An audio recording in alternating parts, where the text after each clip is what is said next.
sky basically is going to tell me what the rest of the painting is going to do, because whatever the sky is, is doing, it's basically going to control the amount of light, the way that the rest of the painting should progress.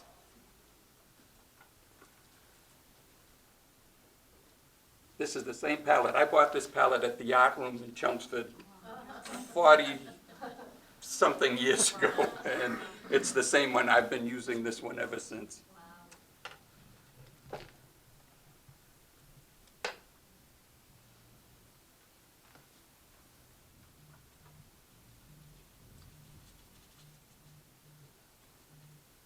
Kind of looking at the sky and then saying, what do you want to do now? So it's just, let's see what happens.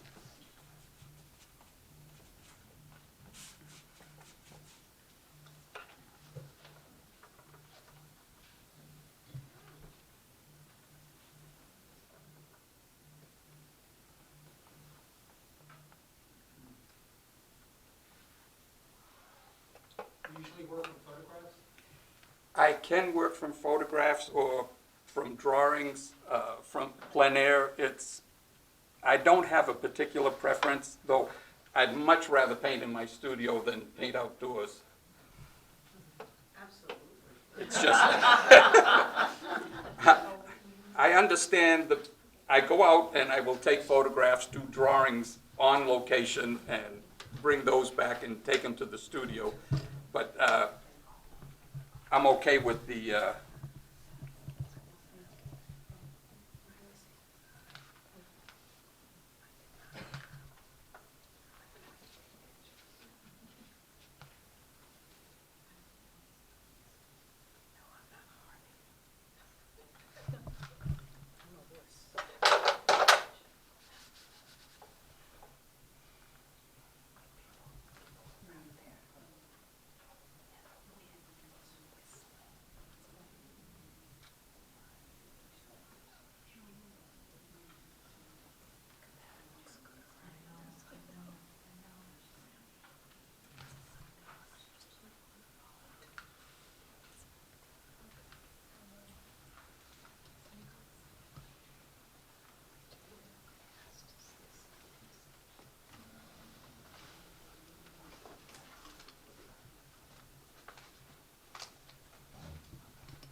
brush has more than, you don't have to paint basically like this. Just, you can just let it go. Don't be afraid to just wing it. The worst thing that can happen is you fail, and then you just start over and do it again. When you decide, okay, I'm going to go to my studio and paint, do you do any warm-up, or do you just jump right into your painting? Yeah, this is basically, this is a warm-up. This is what I would do. I would just start with something like this. Just get going. And then once I'm into it, it's basically, I'm very intuitive when I paint. I have a palette. It's the same palette that I use all the time. I never move the colors around. I don't even think about, people say, well, do you do hard edges, soft edges? It's become so instinctive now that after 40 years, I just do what I do. Right, wrong, other painters will do it completely different and still be 100% correct.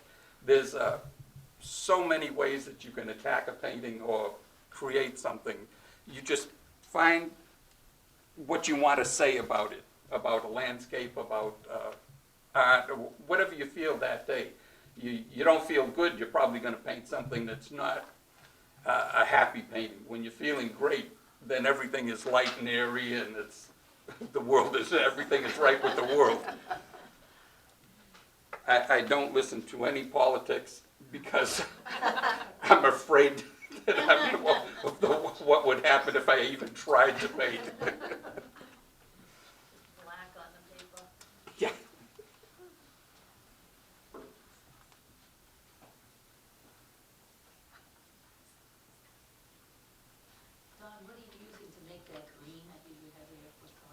use an olive green and ultramarine, and then what I do is I also have a strange candy apple green that I use for if I were to paint in, let's say, spring instead.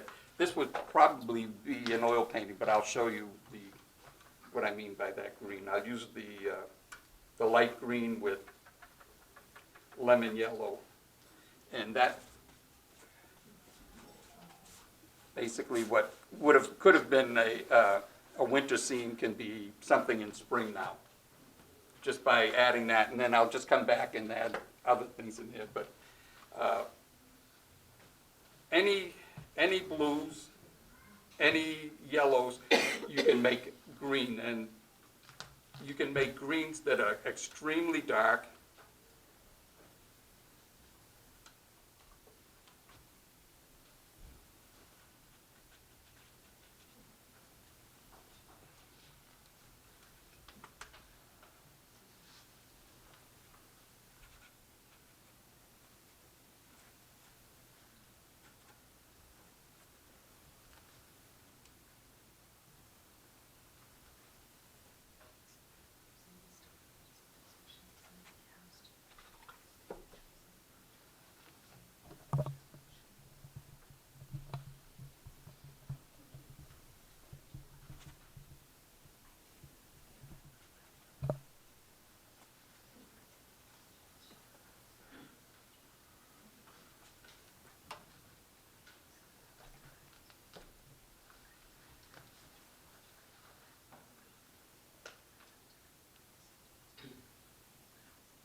Don, I notice that you don't blot anything. Sometimes. If I want to lighten this, you can just pull back like that. Because you can always go back. This is all still pretty wet, so that when you go back, you can add, if you want to just put some texture and you can take a razor blade, you could scrape. There's a number of little options, but I learned all those things and then I basically forget about them and almost never use them. I won't spatter because I'll get it all over Tom. Oh, that's okay. I'm sure. I'll take a shower. But I do, when I paint in the studio, I take the paintings outside in the yard and I actually put them down on the ground, cover the skies and where I don't want it, and then I would spatter, if I feel I need that particular effect. But there's like I said, it's become to the point of when you've done hundreds and hundreds, and I've done hundreds and hundreds of paintings, I don't worry about it. I just go by, I get an idea and just go with it. If it works, great. If it doesn't, it's not the end of the world. It's just paper.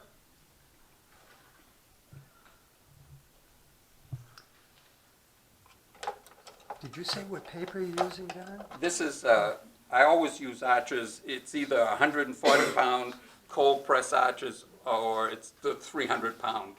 But either one is fine. I It's like very both of those. expensive, isn't it? Arches? Yeah. At least the prices I saw. It's not cheap.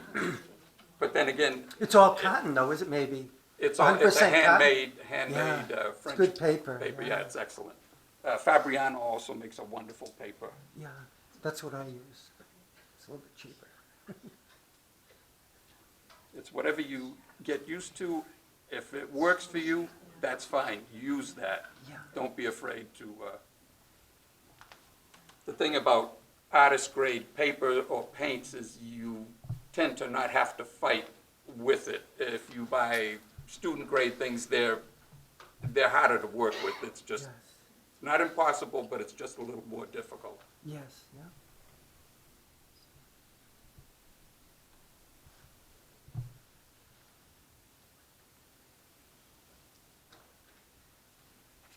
Trees are basically eye stoppers. So you will just bounce from one to another.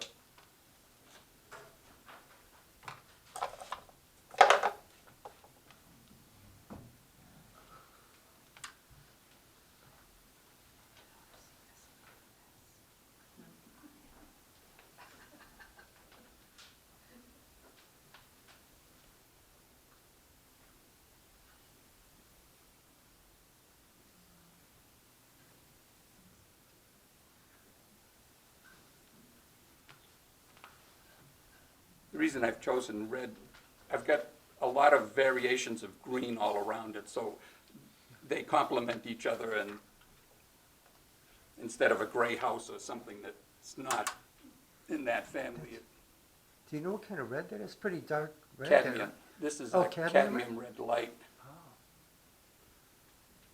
But I say that, and this is the red, but I'm not sure what was under it when I put the red there. So Yeah, 'cause there could be something underneath it that mixes with it, and that's just Which is nice. It's not like a pure red. It's like a darker, exactly.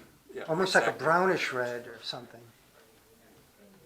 Yeah, I did this drawing Thursday as I was talking with Peter, and he had asked me about how do you go about, laying out a drawing for a paint. And so I had done this Thursday as a demonstration to show him exactly how I work and to explain. Claude Croney wrote a book about painting, and it detailed the three value system. In a landscape in springtime or in summer, basically the one value is going to be the sky. The two value will be the foreground, the three value would be the verticals in any landscape. And that's almost always true until you get to winter, in which case the one becomes the snow. The snow would become the one value, and this still, the mountains and still remain, but the sky would probably end up being the two value, because it's usually some kind of a gray type day or a sky that.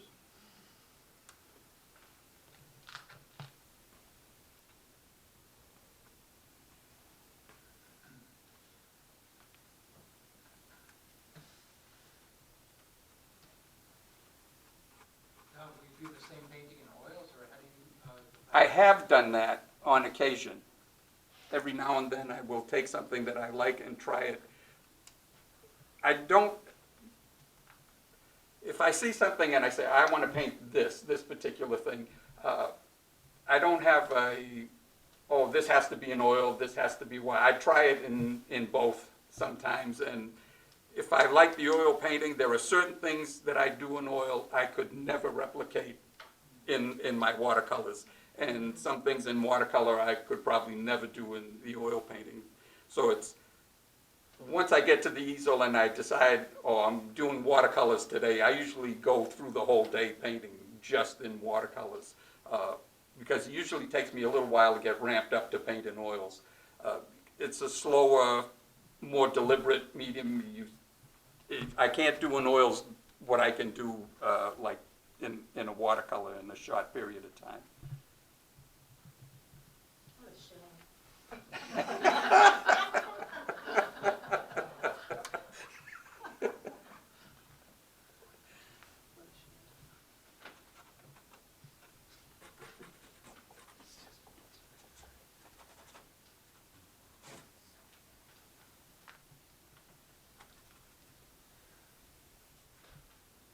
The secret to this, don't be afraid to fail. It truly is. It's just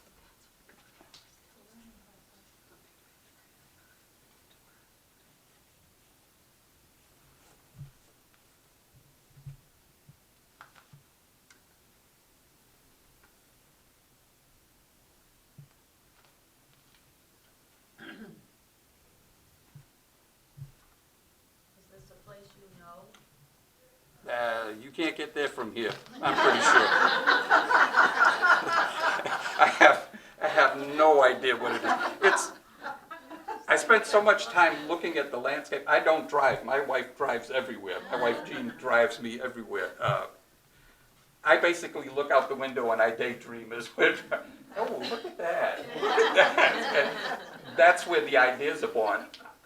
I need to see something that gets me excited. Once I feel, yeah, I like that. And I just roll with that, take that, and try to replicate it somehow. It's, when I use photographs, it may be a group of houses that I like the way that they're grouped together, barns, and so that's nice.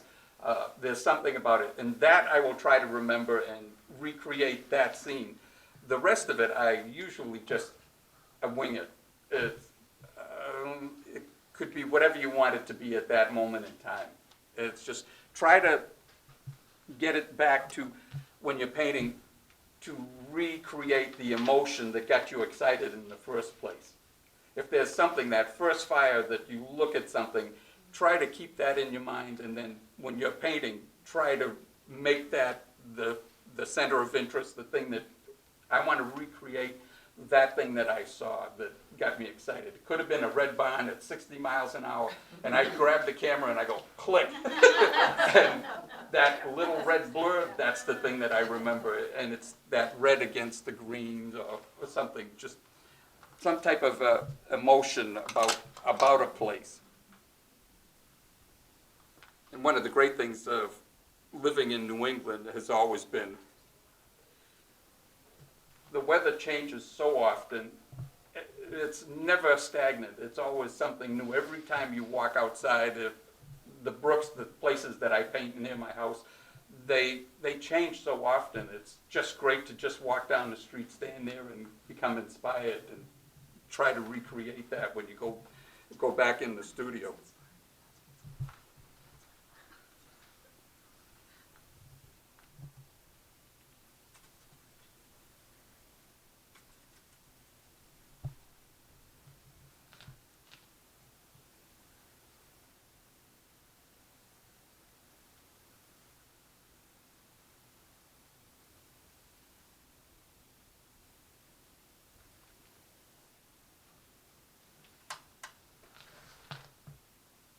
Don, you've been using the same size brush all along, basically?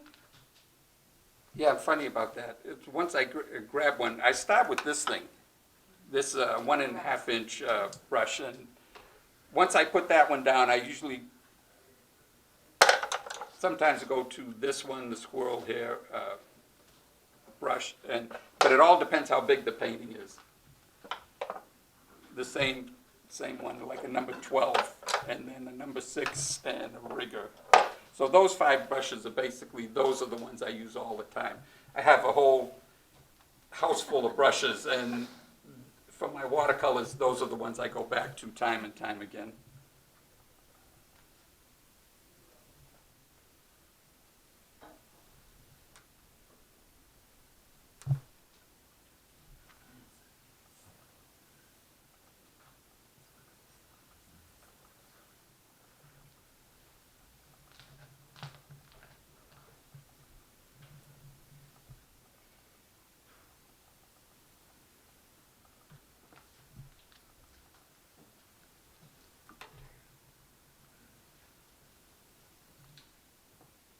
Are you gonna let this dry and add a second layer of paint, or you try to just finish it right off the bat? Nah, I would probably, I'm just about to the point where I've run out of stuff that's gonna get me to where I wanna go. So I'd probably just let this dry at this point and then come back and revisit it after. But it's got most of the information that I need. And I would just come back and add not a whole lot, but a few other things maybe, and go from there. So is it time to take a break and do the drawing for your artwork? You certainly may, because I'll put up the other painting and we can. Okay. Does anyone else